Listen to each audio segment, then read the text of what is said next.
should you try the dog bowl diet? A dog bowl. That's 1 cup of rice, 1 cup of ground beef, and 4 scrambled eggs. Perfect amount. We're gonna add some salt, not a lot of salt. Typically, I would add maybe like some ginger and some green onion actually, just to give it some type of flavor, but today, we don't deserve it. This is my first time hearing about it, but apparently it's been popularized by the dude from The Bear. If any of you guys are big TV show buffs, there's a lot of language in it, but it is a very quality show. And it's this dude named Matty Matheson. Just read a little bit here. 2024, the Bear actor spoke about a year-long weight loss journey, telling Men's Health that he's improved his diet by eating veggies and meat and just enough carbs. Lost 60 pounds. Good for him. Skipping sugary, processed, and fast foods, once a regular staple in his diet, in favor of real whole foods. So he's making the switch, but he says keeping it simple, the dog bowl. There's an Instagram post that shows off heaping pile of rice and ground beef in a bowl. So a pretty big amount. Okay. Relatively speaking. It's not a small amount of food necessarily. Go ahead. Yeah, put down the cheese pizzas every night and make the dog bowl, he wrote. Sometimes healthy food ain't pretty. Keep it simple. Take care of yourself. Beef, egg, rice, that's all you need. Not a doc, but this will for sure keep you healthy, wealthy, and wise. Matheson may call them dog bowls, but these one-bowl meals are nothing new. The question is, should you start making them? So forth, so forth. Yeah. We all want something to make this journey easier. Most people struggle with their weight. They don't want to struggle, so they're looking for something. What can I implement that's going to work for me? And so they're willing to try things. Should they try this?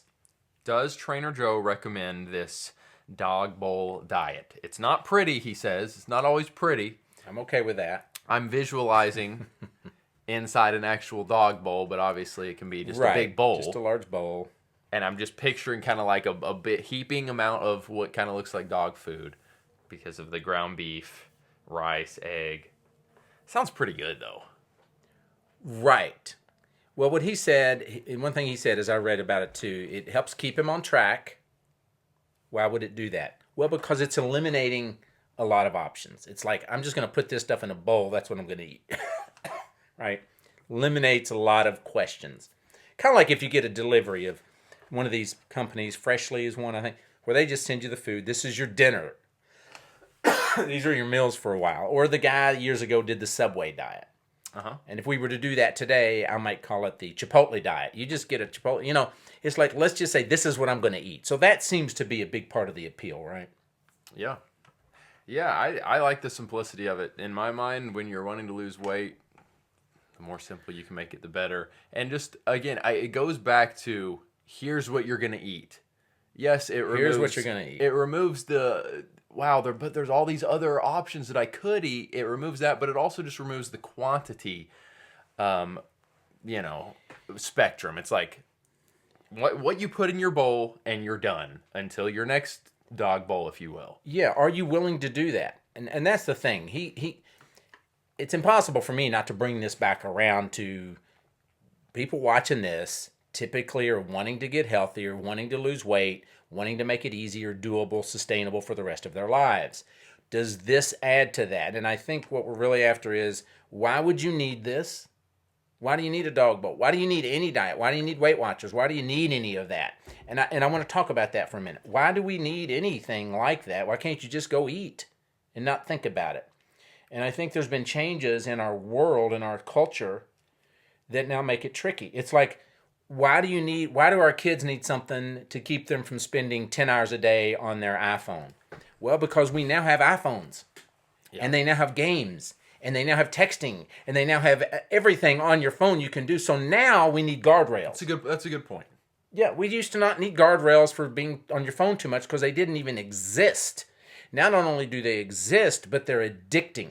That's what's happened in our culture with food. So it is very important to recognize what is going on in our culture. If you're living in a third world country, not gonna have to worry about this stuff at all because again, you're just To like, some degree, right. If you're living in the right place, you don't have to worry about this at all because donuts don't exist. right. But we got to be real with ourselves and put some guardrails up because of our circumstances. That's the thing. And I think people resent that because a lot of people, I think, feel like they're in a place where they shouldn't have to have guardrails. That's not reality. So you're not living in reality.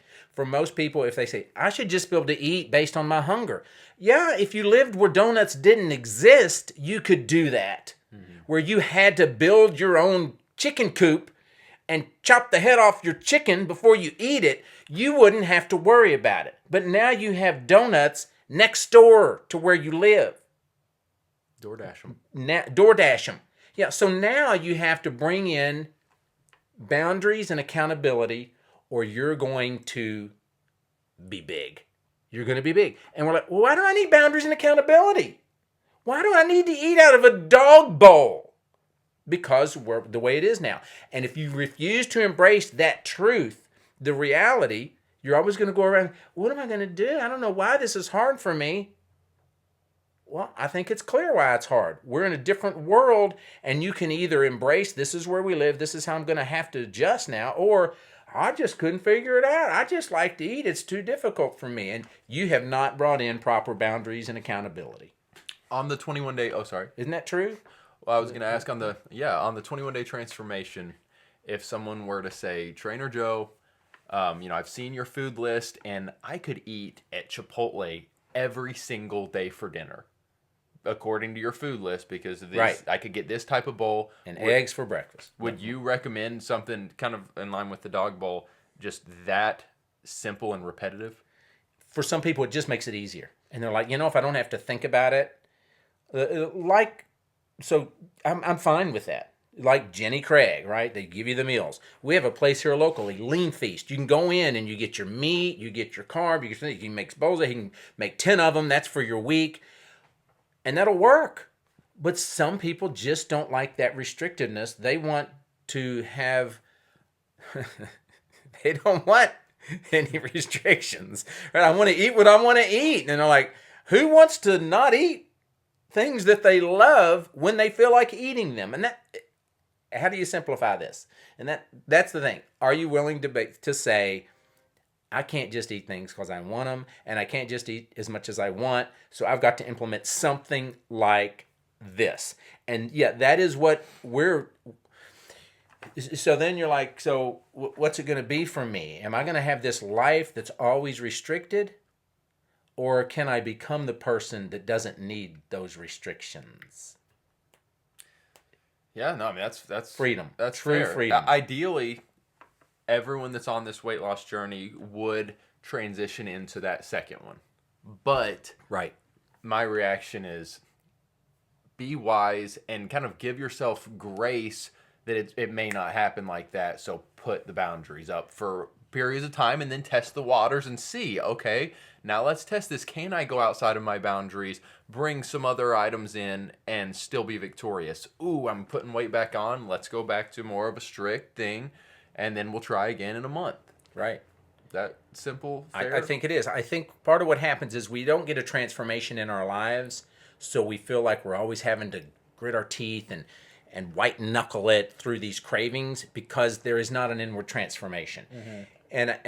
And I think that's okay, but we do want a transformation because part of this is we can say, well, I didn't eat it. Do you want that? I did good. I didn't eat it. Or do you want to become the person that wouldn't eat it, right? There's the person that didn't eat it, that didn't overeat, that didn't gain 30 pounds. Or can you become the person that wouldn't? And that's what a transformation, I think, is. You become that person. But I think we're like, can I become that person? Look at who I am right now. Because right now I'm a person that's totally out of control, that can't control what I eat, that I eat all the time, that I'm 50 or 100 pounds overweight. I don't know if I can become that person. And I think there's getting to this place of realizing this is where you're at. This is how you can be transformed. Are you willing? There's a place of willingness because we have all this stuff going on that is challenging in our lives, and we can compartmentalize things, but to a large extent, we're only going to be as strong as our weakest link, right? If you're trying to do all this stuff and you can't sleep at night, you're going to do terrible. You're trying to do all this stuff and you're emotionally whacked, right? Because if a relationship you have is just really tearing you up, well, you're not going to be able to do it. You know, so we've got to have all of our ducks in a row well enough to where we're healthy. I read a book called Emotionally Healthy Spirituality. Like, what the? Emotionally healthy spirituality. And he's like, do you really think you're going to be this spiritually strong person if you're emotionally weak and a wreck? It's like, probably not. So I told a lady I'm working with this morning, she's got these lofty, crazy goals. And I said, you know, if you tell anybody what your goals are and what I'm helping you do, they're going to think you're nuts. And she said, I could care less what they think. And I'm like, okay, because this is kind of between us, because she's got some crazy goals. I mean, if you look at what she's eating, how much she's exercising, it's kind of like the Biggest Loser thing. And I'm like, let's go. Okay. I'm like, these are your goals. I'm going to help you achieve them, but I'm cautioning her the whole way. I'm like, you know, you need to get some sleep. But it's funny. So there is this. And I told her, I said, you're only as strong as your weakest link. Because she said, you know, my knee's kind of hurting and swelling up. I'm like, hey, you're going to have to address that. Because you're not going to be able to exercise the way you want to exercise if your knee doesn't work. Is she pulling a David Goggins? Yeah, she has referred to him.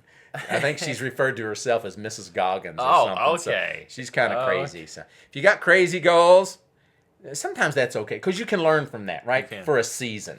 I'm okay with that for a season, but you've got to get your life with some kind of balance. Everybody's got a different idea what that is, but yeah. Yeah, I like it. Yeah. She'll watch this. Hey, you keep it going, girl. I ain't telling who you are. Hey, we're saying crazy in a good way. We're saying crazy in a good way. You got this. Goggins crazy. Goggins crazy. Yeah, so I think I was talking to my wife about what we were going to talk about, and she said, with this guy, you know, he's having to eat from a dog bowl, just this certain amount of food. And she said, is he just learning to manage dysfunction? And I thought, you know, that's part of this, is learning to manage your dysfunction, right? An alcoholic has a dysfunction, and they're going to learn to manage that. What's it going to look like? Because ideally, we would be free, just free.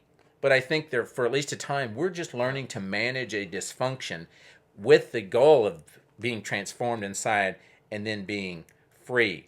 And you know what I think a lot of Christians struggle with? They struggle with this idea that if I'm walking in God's grace, that means it's going to be easy. So when it gets hard, they think, well, this must not be the way God wants it to be.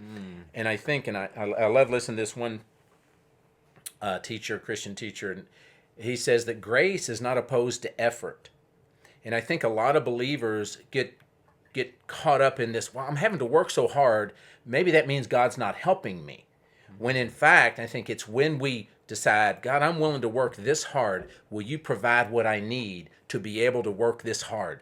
And I think that's a neat place that a lot of us need to get to, that where I know He is in that hard work and His grace is in there, giving you an ability that you would not be able to do had He not been providing you with grace for that. And I think that's part of this journey. And even for him, eating out of this dog bowl, I don't know where he stands, you know, spiritually or all that, but there is this, I'm going to give it my all and trust that God's going to empower me and be with me through this. That's good. Yeah. I like that. I like that spiritual parallel. I think as we watch these videos, kind of like me and my pickleball journey of trying to go pro, I'm constantly feeding myself content or, you know, material that it's like, oh, I'm taking from that. I'm taking from that. I'm going to write this down. And these videos are perfect opportunities. So we kind of swung it from this dog bowl situation to these spiritual principles that I feel like really could be game changers. So yeah, take notes. Yeah. And come back through these notes and remind yourself and encourage yourself and stinking do this. I got one more thought. All right, go ahead. This idea that some people that are trying to lose weight are really good at certain things. And I recently did a test. I talked about it on one of our YouTube things, but a test. It's a spiritual gifts test. Ooh. And it kind of, you answer all these questions and then it tells you what you're gifted at. And I thought it was very good, very enlightening. I liked what I learned from it. And it tells you, it told me, it said, Joe, you're really strong in encouragement and teaching. And I was like, oh, good, because I like doing those things. I want to be.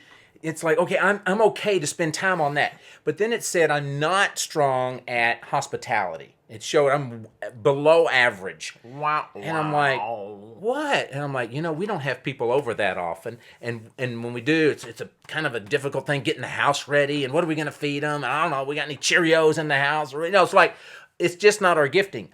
But for me, it was partly saying, and that's okay. And that's okay. So I think we can relax and enjoy that we have things we're good at. And it's okay that we have things we're not good at. But what I think we need to remember is you still have things you're responsible for. And I think some people think, I'm not good at losing weight, so I don't have to worry about that. I'm like, No, we have things we're responsible for in spite of our circumstances. It doesn't mean you're no longer responsible for that. So we have things we need to do. So I want to tell you, relax and enjoy. Do the things you're good at. Don't worry about the things you're not good at, but don't ignore your responsibilities. And you getting a hold of this weight thing is your responsibility. So I want to encourage you, get a hold of that, do what you need to do. It's really that important. Do you agree with that? I agree. I agree completely. I think that's well said. Guys, comment below. Let us know when it comes to this dog bowl diet. Have you done something similar to this? Like I said, maybe the Chipotle or just where you're plopping everything in front of you and that's what you're allowed to eat. Have you tried the dog bowl diet? I'd be curious to hear. And let's just keep the dialogue going. Let us know your experiences.